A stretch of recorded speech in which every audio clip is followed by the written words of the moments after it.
starting with Mahesh Mohan Thakur from GoDaddy.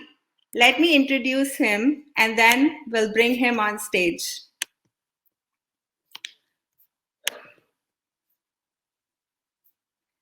Mahesh Mohan Thakur is a technology executive, a board member, and a CEO advisor with 20 plus years of experience building and scaling teams at Microsoft, Amazon, Intel, and even a startup. Mahesh is a guest lecturer at Columbia and NYU. He has hired, coached, and transformed executives and teams at some of the world's fastest growing companies. Please welcome, put your hands together to welcome Mahesh Thakur. Woohoo! Hey Mahesh, good morning. Good morning, Shilpi. What a pleasure and an honor to be here with you and the folks here. Thank you for having me. Thank you, Mahesh. Stage is all yours. I'm so excited to hear about, with so much of your experience, I'm excited to hear how CXOs can adopt AI and deliver impact. Go for it. Excellent. Absolutely. Thank you. I'm happy to chat with you folks about it. I'm just getting my screen to be shared here in a second. Give me one moment. Can you guys see my screen?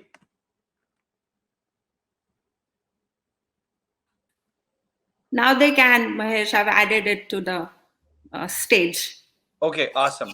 So I'll get started, assuming the video, audio, and the slides all go together. So I'm excited to speak here today on how AI-driven CEOs and board members can truly deliver impact in today's day and age. I'll be sharing broadly 3 mantras for the board and for the CEOs. The 3 mantras are as follows: to simplify, fail and fail fast, and lastly, the goodness factor. And I'm talking about, how in today's day and age, there are several companies, the landscape is very broad. You think about the landscape, there are traditional companies which are 100 to 200 years old, and there are these startups which are being born today, which are called digital first, or in some cases digital only. So you look at this broad spectrum of companies, and when I get to work with these amazing board members and CXOs in these companies, I can see how they're thinking and their approach may be so different.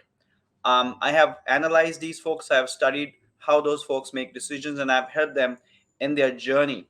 So today I'm going to unpack a lot of these observations, and also, give you folks some key nuggets on the challenges that I've seen at companies where I've worked, including Microsoft, Intuit.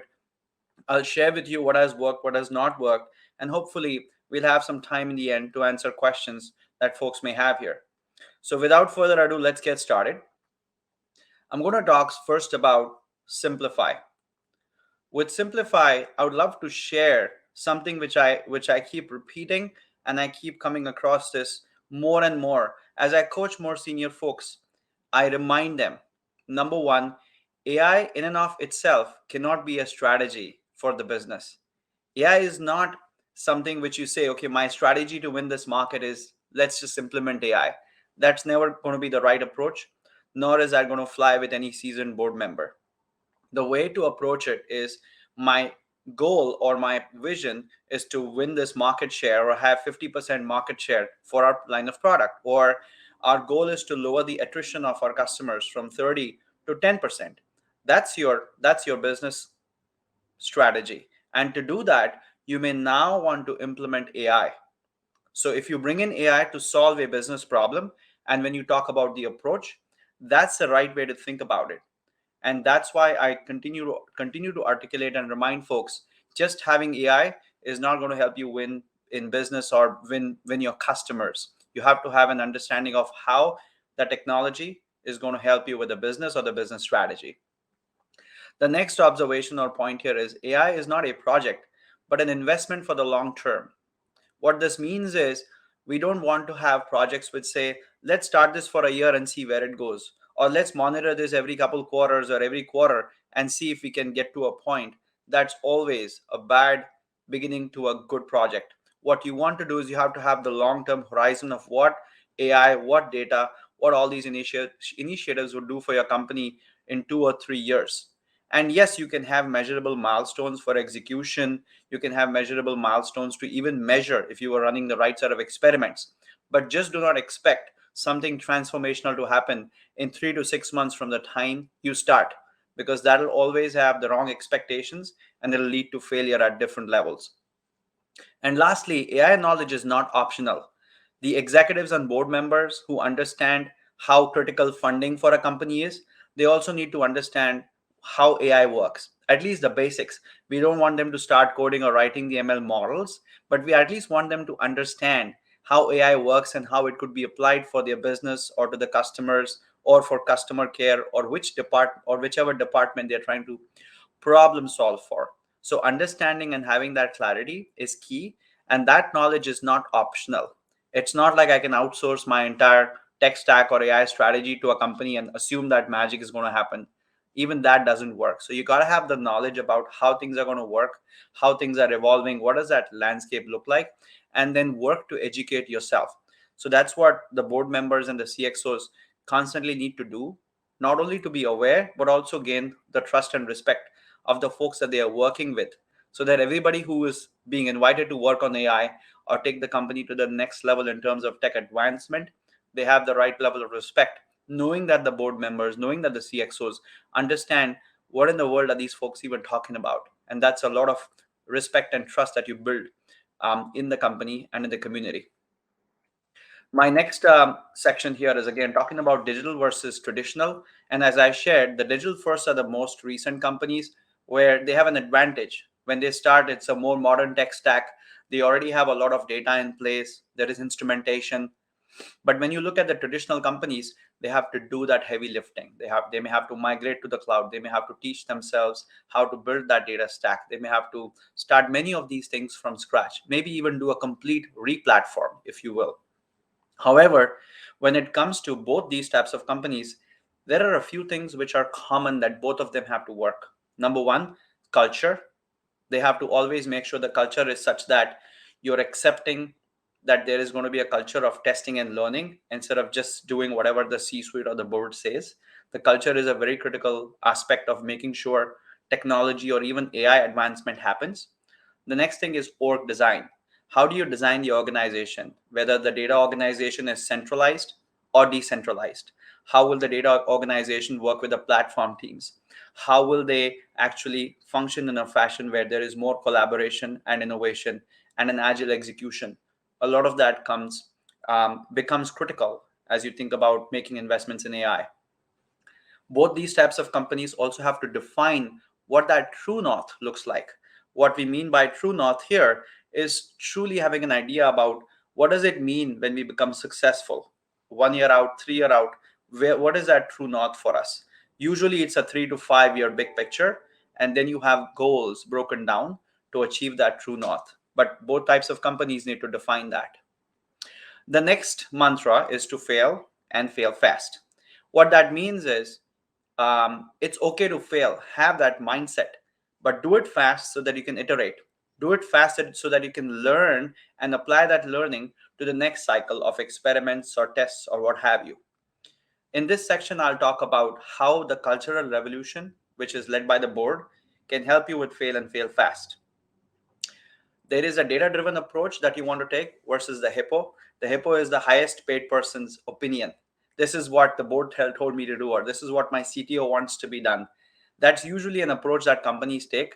While it may seem comforting in the short term, the long term effects of these approaches usually backfires on everybody, on the technical leads, on the data scientists, on the CTO, everybody involved. So the more you have a data centric or a data driven approach, the better it is for any kind of company you're with. The experimentation approach is something which is where you always start from the hypotheses of saying doing X will lead to Y. You're trying to test and learn, whether it is a marketing department, the product, the engineering, the platform, or even with customer care. Whatever department you're in, you're seeking to run experiments to test and learn how customers, how your own staff responds to changes. When I worked at Microsoft, I ran these large scale experiments as a part of Bing Search. We would run hundreds of parallel experiments with minor tweaks, minor changes in the product experience that we were trying to drive and test for Bing search. And at that point, we were trying to compete with Google, with Yahoo. These were all big competitors for Microsoft Bing, which was the third search engine trying to come up. And there I literally had the chance to explore the platforms and go into the depth of how do we run these massive tests in a very short duration and then rapidly iterate and innovate. That whole experimentation was a part of my journey when I went to Intuit. At Intuit, I saw Brad Smith, our CEO there, was a champion of experimentation. He would talk about being able to experiment at scale, not only for US QuickBooks Online, but also for global. He shared his examples of how he was, in fact, impressed with some of those experiments and how they were making a meaningful impact, not only to the products, but also to the overall customer life cycle, which is how customers get into the product, how do they use it, how do they retain, how they interact with customer care, that entire spectrum, that entire lifetime journey. At GoDaddy, I saw Aman, our CEO, come from Expedia. And at Expedia, he talked about the massive scale of experiments that the travel giant ran. And Aman, again, coming to GoDaddy, talked a lot and really pushed forward the culture of experimentation and rapid learning. Again, not just tied to engineering or product, but across all business units, across all parts of the business. And what you will see here is that more and more leaders are now starting to believe in the scientific way of learning and evolving products versus just making a blanket investment in a area and hoping that something would come out from it. What I've also observed is many of the companies now don't want to get into projects which may be like multi-year but not sure what the outcome is. So that's where you want to question and abandon projects which are more than 1 year old or take more than 1 year. And then also you will start to realize that once you bring that cultural revolution top down, you will see that product managers, data scientists, engineers, PGMs, they all come together. They all start to play a role in this whole cultural revolution. So you can truly see people across different disciplines and across different business units come together, collaborate on the overall data infrastructure, data, the ML models, and finally the outcome that is being delivered. When you think about the AI and data committee on the board, so oftentimes folks have known that on the board you will have the audit and finance committee, and these things became even more stronger requirements when a lot of stuff happened in Wall Street. So everybody on the board is meticulous about the flow of money.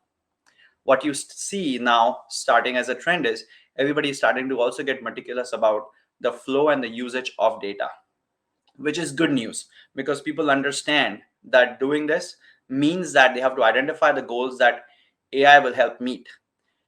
The board is now able to make great bold investments in terms of what does this mean in terms of a multi-year investment, in terms of technology, in terms of resources. And the board also becomes interested in what would that architecture even look like long term, because having that clarity, at least for the CTO and down, is super important. You get a lot of respect and engagement from your senior engineering leaders, engineering managers, and even engineers, because they might be working on a stack which is outdated, but at least when you share what your architecture is going to evolve and look like 3 years from now, they get the hope that this company is invested and is serious about the technology transformation, and they feel motivated to come to work and work towards that transformation. And that inspires confidence, and longer term it also helps with retention of all those folks in the company. And obviously you can look back at your own experiences and you'll know that when the company chooses to invest in what is modern and what is good for the customer, you felt good, the employees feel good, and the morale obviously is so much better. The committee also could play a role in identifying the key elements throughout the product lifecycle. So as an example, when the customers come on board, what's important is to know if the customers have activated the product. If the customers have been using a SaaS product, as an example, it's important to know how many times in a day or in a week are the customers engaging with the product. If the customers are exiting or leaving the product or churning, it's important to know what's causing, what are the factors. So those are examples of how key data elements at different journeys, at different journey points in the product lifecycle could be captured. So having a clear idea keeps the board and the entire C-suite honest about what's critical and what doesn't need to be tracked. And that also gets into how ethical can you be by gathering data that matters, and not everything else that could be but may not be needed for the company, for the product, and for the growth of the company. You have to constantly message how AI can help productivity and address the insecurity that employees may have. One of the fintech companies that we were advising, a fintech bank, we saw that the sales team was growing increasingly insecure because of the AI investments that were being made. And what we did was we actually did an initiative. We ran an educational initiative to share with them how this AI initiative will help them work towards their sales quota. We trained them, and then we gamified the whole adoption of AI so that they can see how AI would actually help them convert more customers and help meet their quotas. When they saw that, they moved from being insecure to now being curious. And that's something that we actively did in order to get people to feel more secure. So that's something that the C-suite and the board needs to actively do to make sure the employees are seeing AI as a complement and not as competition. And lastly, you need to share the impact of AI with all the stakeholders involved. Remember, it's not shareholders, but stakeholders. Stakeholders include your employees, your customers, your shareholders, everybody. And you want to make sure they are all aware the goodness that you're delivering or that you plan to deliver, so that they feel confident about both the investments that you're making and the resources that you're trying to line up in that direction. Here's an example of goodness factor. This is a third mantra. So here's John Deere, almost a 200-year-old company, still trying to build an all-new platform, putting a new data infrastructure together, and launching this AI-led see and spray machine, which precisely focuses on the weeds in the farms and gets rid of the weed. And this is such a huge productivity boost for the farmers, and it goes a long way. Now, if you try to tell this to your stakeholders, including your employees, this actually elevates their motivation, and it makes them feel like we're doing something not just for work, but for the greater good. And I would say that's a unique opportunity that CTOs and even the board has to tell everybody how there is a goodness factor in what we are doing. Here are a few other examples. There's AI Cure, which is actually monitoring the elderly medication and what it does for you. And this is basically helping the elders. If they haven't had their pill on time, it'll give them reminders. It'll warn them, and it'll warn their families or their near and dear ones, so that they are aware about the medication. This is something that folks didn't have humans deployed, but AI can actually do it. And that's where AI comes in to complement and not to compete with any human, because there was no job originally that was there in the first place that AI took away. So there's that goodness factor. And this is a gap which I'm seeing today, which I just listed here. Most recently, this week or this month, what you'll see is the number of jobs open is almost the same as the number of people unemployed. So clearly, there are people who are not wanting to return to work after the pandemic. So the question to ask is, can AI play a role in upgrading or teaching the workforce new skills, so that they not only become motivated but also have an all new way to come back to work, to return to work? That's clearly a gap, but I hope AI comes out and solves this problem, and we continue to add more goodness factors for our society, for the human race. Mindset that is needed for the startups and corporations. The board members and CEOs must gain the knowledge themselves first before they go big or broad. They should approach AI and whatever they are doing with it as a long-term strategy, not something which is a quarterly or a one-year initiative. Appoint the CTO, chief data officer, chief data information officer, whoever is responsible for this. Appoint the right folks who have the technical breadth, the depth. They understand business, and they are the folks who can connect the dots between the business strategy and the tech platform and how to get it done. Because if they have that clarity, they will then command the respect, and they will be able to attract, retain, and work with those talented folks, engineers, data scientists, analysts, who can make this mission happen within the company. Big vision, small bites.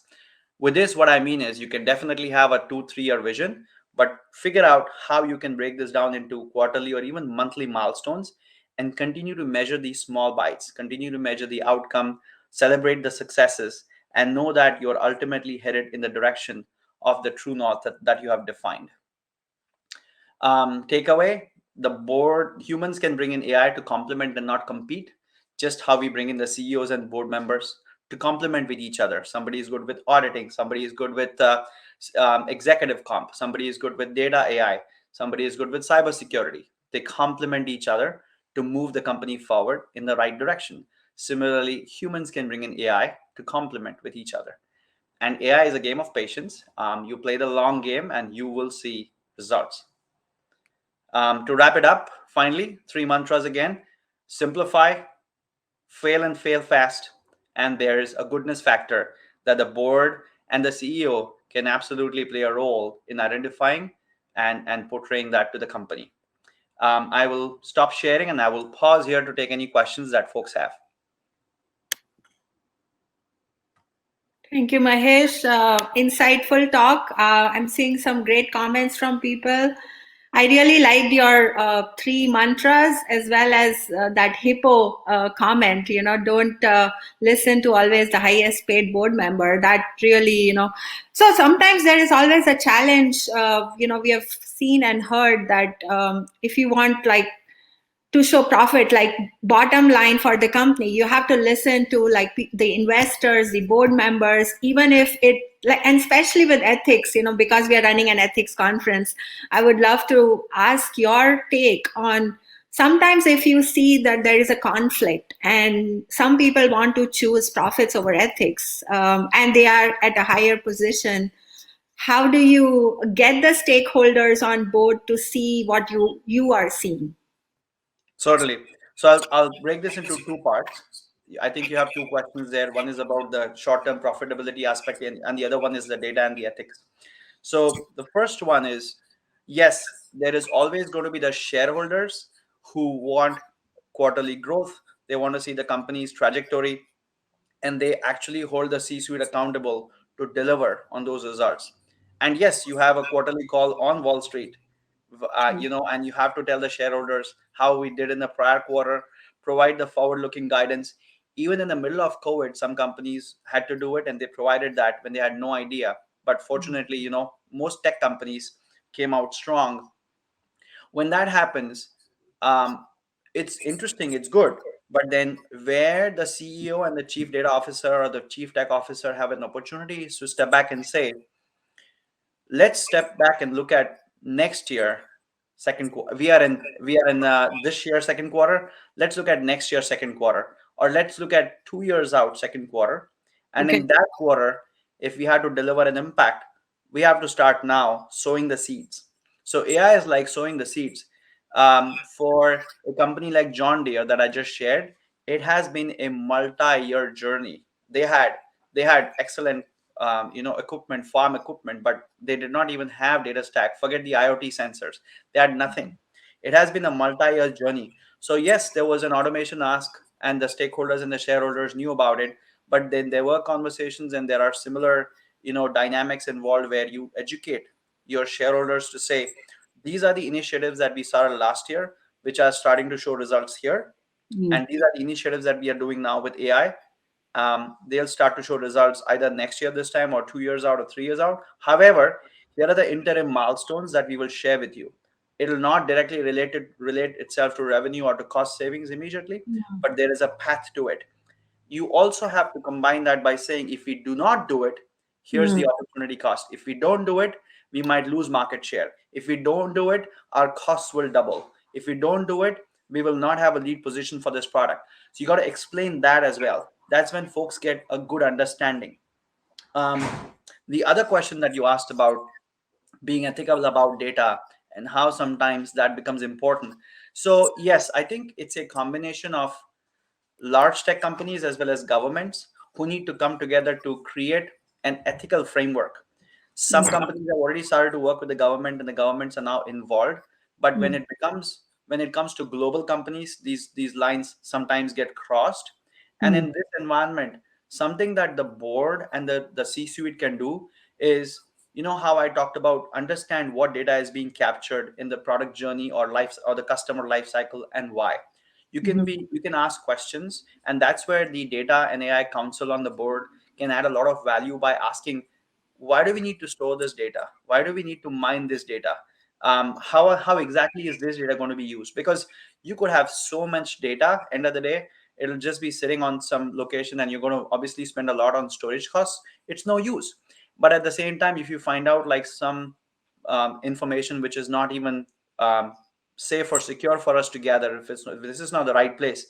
Let's take an example. A company was trying to gather social security information, but quite honestly, it was not even in fintech. It had nothing to do with social. So yes, those companies get asked the questions, and those are the right questions to ask. What are you going to do with the data, and what is your storage policy? How long do you need this on in the cloud before you delete it? So having some of those guardrails help, but high level, I'm hoping some of the large tech giants in US, along with the government, make a concrete framework, then which then sets the guardrails for how the corporate governance and the AI committees can work and bring that practice both in large tech corporations, PE-backed companies, and also in startups.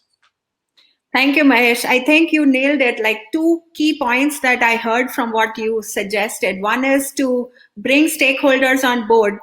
You have to show them baby steps and the pathway. And even if it is 2 years from now, and same with ethics, that in the short run, it may look like the path to ethics is not helping the bottom line. But like you suggested, right? Our customers won't trust us. Our customers won't do business with us. That's a business impact. And if we are able to translate that, communicate that to all the stakeholders, including the C-suite and the board, then they will be on board with what we are trying to do, right? And then the other thing that you mentioned also made a lot of sense, that asking the right questions. Instead of making assumptions, ask questions. Have a sunset policy to the data that you're collecting. Have a centralized place. I know governance and compliance is important, and yes, that will take a long time. But in the meantime, each of us can do our own part, as employees, as C-suite leaders, as leaders of the tech world, to do the right thing, ask the right questions, and then hope that our journey to AI as well as adoption in data and all of that good stuff is translated into real bottom line profits, but in the most ethical way possible. Yes, it's a balancing act. You definitely want to do the right thing with the data and with the technology, but at the same time, you want to protect any abuse. And again, you have to have the frameworks in place, you have to have the guardrails in place, and you need these committees. You know how you cannot file if you're a public company, you can't file unless the audit committee stamps on it. So in the data and AI world, you got to have that kind of a similar process. And the audit committee has evolved because of certain instances in this situation also. Hopefully we won't have to go through such big instances or fallouts, but we need that evolution to happen. And the more mature a company gets, the better it is for them to have that guardrail, because it can also prevent their brand from being damaged. Because any of this happening, any leak that happens, take the case of Wells Fargo, when everything that we learned about what happened there, it's a big issue to the brand and to the trust and to the safety. So those things start to play an important role for these large brands. But again, for smaller, more nimbler companies, it's very easy for them to adapt those early in their journey, so that as they evolve, their practices, their framework has evolved. And once again, there is no right or wrong answer. Where when we are in the flow of things, we just feel like we need this for business. But then having a committee, having a regulation, having a framework can help bring that rich perspective early on, and which can prevent you from just making decisions which might not be the best for your customers and stakeholders. In the short term, yes, and in the long term. And stepping back from it all to take a look at the aerial view, at the bigger picture of the business and where we want to go, helps a lot. Thank you, Mahesh. This has been one very interesting conversation. Thank you for your time. Really appreciate it. Thank you for having me. Bye-bye.